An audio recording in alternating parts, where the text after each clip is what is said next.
Okay, folks, so this is our third lecture. We're going to have quite a bit to talk about in this lecture. It's a pretty important one. This week, we're going to be dealing with sighting and sight measuring, so getting more accurate proportions. We're going to talk about viewfinders. I'm going to give some tips on composition. We're going to talk about our focal points, balance, and shape. So let's get into it. So proportion is the relative size of one object measured against another object. So it's a ratio. In this class, we're going to be dealing a lot with sight measuring. It's one of the big things to kind of get from class, and it's going to be dealing with measuring and trying to make more accurate looking drawings. So you can see there's some kind of classical proportions. They are not always the most accurate, but they're kind of a good starting point. We're going to be using a different technique in this class where we're actually going to be visually measuring things. So we're going to be sighting. So we're going to be making comparisons. We're going to be having one object and we're going to measure against other objects. So when we're drawing, things are actually accurate, they're the size they should be.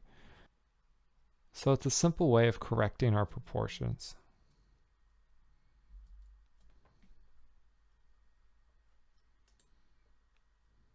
So when we are sight measuring, we're going to probably have a sighting skewer or a pencil. We're going to keep that in our non-dominant arm. I usually keep it in my left arm. I'm right-handed when I draw. I have my sighting stick in my left hand. And we're going to use that. When we're sighting, we're going to have our arm out. I'm going to have a whole demo on this, which you need to watch. We're going to have our arm out. We're going to have one arm closed. So if we have both eyes open, it's not going to work. So we got to close one eye. And we're going to have our arm straight. It's got to be locked. If we have a little waver in our elbow, this is going to get inaccurate proportions. So this is going to make a little bit more sense when we demo it. You got to watch that video, and I can help you all out in class. So one of the vocab words I'm going to be using a lot, I'm going to come around and ask you very often is, what is your basic unit? So a basic unit is going to be an object that we're going to measure everything from. So we're going to choose a reference point, and we're going to use that reference point to measure the rest of the drawing. So we're going to figure out the relative proportions of our basic unit versus everything else. So a lot of times when you're drawing a figure, you're probably going to be using the head. So you can see in this image on the right that there's a girl. She's got her arm out. She's got her sighting stick. She's holding it in her hand. She's capturing, which we'll talk about capturing in the demo. She's capturing that basic unit, which is the guy's head. And then she's going to figure out how many heads tall he is, how many heads wide he is. So that's a good starting point, is kind of getting a basic unit and going from there.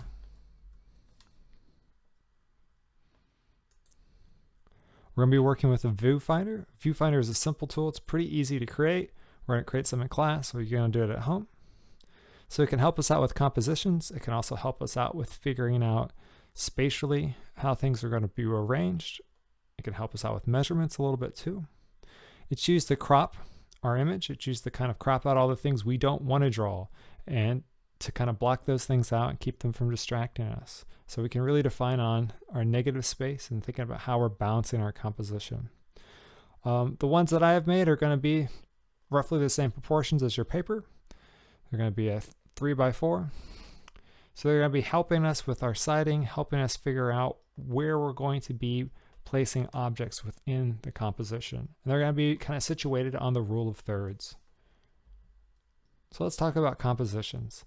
Now, if you're in 2D design, this might be a little recap. I put some different images in there. We're going to talk a lot more about drawing, how that pertains to drawing versus, doing paintings or doing a sculpture.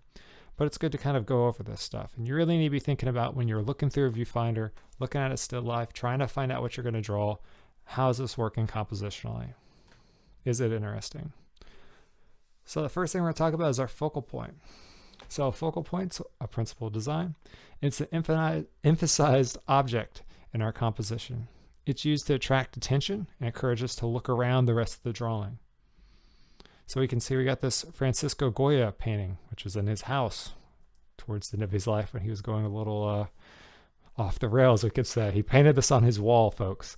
So we can see there's this big, black, demonic-looking character here, and that draws our attention in right off the bat, and then our eye goes and travels around the group. We have this one by Jean Moreau, And we have a character here, the Cyclops character. For me, this pops out because it's very bright against that background.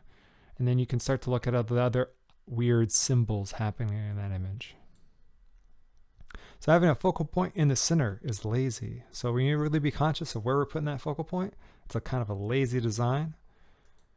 So we're not going to be doing that. We need to move that off center, you know. We'll talk about the rule of thirds in a second, but if you move that off center, it's going to feel more active. It's going to be a more interesting design. One thing we should definitely be doing is zooming in. I'm going to tell you to zoom in a lot. The first still life we're going to do for a grade will have tons of stuff on there. You won't be able to get it all on the piece of paper, so you're going to have to zoom in. If you have things breaking the frame, they're going to be way more interesting and easier to draw. So zoom in. Okay, let's talk about balance. So balance is another principle of design. So balance is a distribution of visual weight within a composition. So visual weight is going to be the viewer's attention. So how much time it takes that viewer to look at something. So I like to think about when I'm making a composition, how much time it's going to be. I imagine having a stopwatch, and I can measure how long it takes somebody to look at one object versus another object versus another object. And I think about how I'm balancing that time it takes to look at an image out. So we got this image here. Maybe this person's dealing with some balance issues in their life too, besides just aesthetic balance. But anyways, if we go and divide that composition in half, we have what's called an axis line. And we can divide a composition. We do this in our head really, really quickly. And there is 6 different axis lines. So when you look at a composition, when you look at a painting, a drawing, you're automatically doing this. You're dividing it in your head in half, and you're thinking about how it's being balanced. So the axis line is those center lines of the composition that divide it in half, and we're trying to balance out the visual weight on either side of an axis line. When we get a balanced composition, where there's the same amount of visual weight on one side versus the other, we have what's called equilibrium. Okay, so there's several types of balance we need to talk about today. First up, we got bilateral symmetry. So it's a mirror image. People love bilateral symmetry. It's really balanced. It's easy to see that it's balanced. It's used all the time for graphic design. So it's a mirror image. What's happening on one side of the axis is happening on the other side of the axis. We see it in nature.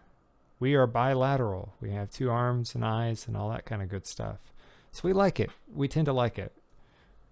We identify with it. Bilateral symmetry usually has a center focal point. You know, there can be some variation that makes it interesting, but it's usually a pretty static design. What I mean by static, it's not very active. It's a little boring, a little lazy. So we're going to stick away from bilateral symmetry. It's going to be kind of hard to do in this class, but people still find a way. So we have that 1-to-1 ratio. Let's talk about asymmetrical balance. So this is what we're going to be trying to achieve in class. It's when we have balance, but we have different types of objects that have a similar visual weight. So in the diagram below, hopefully this kind of helps make sense. We have symmetry, where one side is exactly the same as the other side. And we have asymmetrical balance, where we kind of move some things around. They still weigh the same amount, but now they're just different objects. So we can look at this Toulouse-Lautrec piece. And if I go and divide it in half, I can see that this guy holding the base takes about the same amount of time to look at as the figure up top. Or in this Kollwitz piece, where we have the distraught lady, that's our focal point. We have this line that we go down to the child. This is taking up quite a bit of time to look at, but then we can start to explore other things in the composition. There's a father with daughter, there's a broken window, there's lots of broken objects in the background. So it's got asymmetrical balance. It still feels balanced, but there's different objects with different visual weights in there that are planned out. We can look at all these different Cézanne still lifes. So each one has asymmetrical balance. He's often using those fruits as his focal point because they're very bright. But he's thinking about how is he balancing out all these fruit versus some negative space in the background. Okay, so there are several ways to achieve asymmetrical balance. We definitely be jotting these down and keeping them in mind. So we're going to be working with value in color, shape, texture, pattern, position, and eye direction. So first up we have is value in color. So the higher contrast of value, the more visual weight it's going to have. And in this photograph by Evans, inside of a cathedral, we have this very dark pillar and this bright window that draws our eye in. There's a lot of contrast there, and that's balanced out by all of this gray over here. Shape. So the more complicated a shape, the more visual weight it's going to have. So this guy over here with all of his little toes has quite a bit of visual weight. You know, this bow and arrow symbol thing has a lot of visual weight, and then, you know, he's balanced that out with some negative space in the background. Pattern texture. So the more dense a texture is, the more complicated and, you know, designed it is, the more visual weight it's going to have. And you can see within this crazy Trenton Dell Hancock piece, it's not a Chasey Jack Smith piece. I need to change that out on the slide. But you can see there's several different textures and words and writing that kind of draw your eye all over this crazy composition and kind of balance it out. Next up we have is position. So position's a more tricky one. It's when we have a large item that's placed closer to the center of the composition, and it's balanced out by a small item near the edge. So I got this drawing here. I got like Spock, I got like Old Man Charlie Brown, and this guy with some really sweet facial hair. They're close to the center, and they're balanced out by this stack of plates in the back. So eye direction can help make the viewer feel like the composition's more balanced. So if we have implied lines and psychic lines, which we've talked about before already, that can help take our eye from one side of the composition to the next side of the composition and back, which will make the composition feel more balanced. So next up we have the rule of thirds. So the rule of thirds states that the important compositional elements should be placed on the third intersections. And we can see this, you know, it's used all the time in photography. We have this grid. It divides the composition up into thirds. So there's 9 different sections.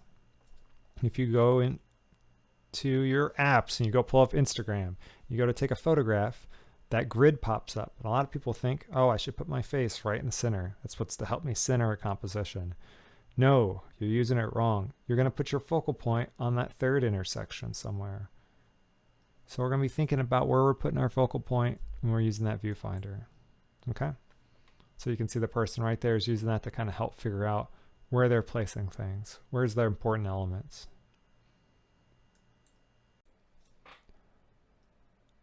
So we blaze through all of these. So these are the different ways of creating asymmetrical balance. If there's a higher contrast in value in color, it's going to have more visual weight that we need to consider when we're making our composition. Shapes that are more complicated, textures and patterns that are more complicated will have more visual weight. We can position our objects to kind of balance one another out. So something can be really big in the center with something smaller on the edge of the composition. And those two things will, in theory, balance one another out. And then we can have eye direction, where we use implied lines or psychic lines to move the viewer's eye around the composition, balancing the composition. So we need to think about when we're making our drawings, balancing our negative space versus our positive space. So we're going to be thinking a lot about shape. So shape is one of those 2D design elements. Shape is a visually perceived area created either by an enclosed line, a color, or a value that finds that outer edge. So shape is also considered form. I might use those interchangeably. You know, we're going to be working both with geometric shapes and organic shapes. So I'm going to be pulling out, you know, cups and cylinders and stuff like that. We're also going to have fruits and flowers and stuff like that down the road. Our visual perception is really dependent on being able to figure out boundaries. If I can't define boundaries, if I don't know what's the difference between figure and ground, I'm going to be running into stuff all the time. So a figure is an object that's in the foreground. A ground is the object that's in between our figures. So it's our backgrounds. So here we have an image. We have Hiroshige's wave. We have the figure is that positive space, so it's the wave. It's that stuff that's been activated. The ground is that negative space, that empty space. So we have a ratio of figure to ground, and we need to really be conscious of how we're balancing those two things out. If I go and I flip this drawing or this print upside down, we can see there's almost a yin-yang thing happening where the negative space of the sky is a mirror image almost of the wave. So really be conscious of how you're balancing out your positive and negative space. And if I'm telling you that you need to activate your compositions more, you need to fill up that negative space, that means you probably need to zoom in or put another couple objects within that composition. So when we're going to go, we're going to be doing some gesture drawings. You can always use thumbnail sketches to kind of plan out compositions. Do some quick, small sketches in your sketchbook. Use graphite. These can maybe be really helpful if you're trying to figure out what makes a good composition, trying to brainstorm ideas. You can always call me over and be like, which one of these should I focus on for the next 2 days while we're drawing in class? So when we're working on our drawings, we need to start off using our viewfinder. We're going to do a quick gesture drawing, maybe do a couple sketches, and then we're going to pick our best drawing and go from there. So our goals for this week is to get familiar working with that viewfinder, maybe working with some thumbnail sketches to get better compositions. We're going to be doing a lot of work with sustained gesture and sighting to achieve more accurate proportions. So we're going to have a sustained gesture drawing that's going to be for a grade. We're going to hopefully be working on our 11 by 14 paper if we got that. We're going to be working with graphite drawing. If you got a nice graphite drawing set, there's some harder and softer ones, and I could talk about how those work in person. And if you have spray fixative and you want to use that, I can show you how to use that too. Okay, so what we'll be doing in class is we'll be doing 30-minute sessions of sustained drawing. So we're going to be doing 30 minutes at a time. We're going to have a still life. It's going to look like this. Sorry, the photo's a little rough. I found it on my phone. And it was the photo I took last semester to remind me how to set this thing up. I know it's a little blurry, but we're going to be using a lot of white objects because that's what's really good to start off with. So we're not dealing with colors and textures and stuff like that. We're going to be dealing with a lot of cups, a lot of boxes, and a lot of spheres. And we're going to have to zoom in. I'm going to give you 30 minutes to get a good composition, gesture it out, and start sighting and getting really accurate proportions. And that's kind of the goals of when we get together in class. So if you're working from home, you can use cups at home, maybe stack up some boxes or books. And if you need something that are spheres, use some apples and oranges. So we're really going to be focused on trying to getting good proportions, good composition. We're going to have really nice crafts when we go and take a photo of these and put them online. So we need to erase any smudges, remove any binding holes. Maybe you rip it out of the sketchbook. You want to remove anything like that. Spray it down if you're using lots of softer graphite, and we need to sign and date it on the back.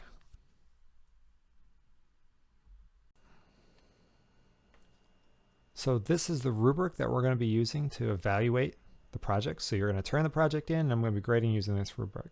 So our design is going to be 20% of our grade. So thinking about where is our focal point, how is it balanced, is it active? The technique of gesturing, if I see you working, trying to get better proportions, having good speed, that's going to be another 30%. Our understanding of a concept that we're working with this time, which is going to be using a base unit, sight measuring is another 30%, so having accurate proportions. And then our craftsmanship is going to be another 30%. So did we clean it up? Did we erase smudges? Did we document it well? Is it uploaded correctly? Those types of things will be the last 20%.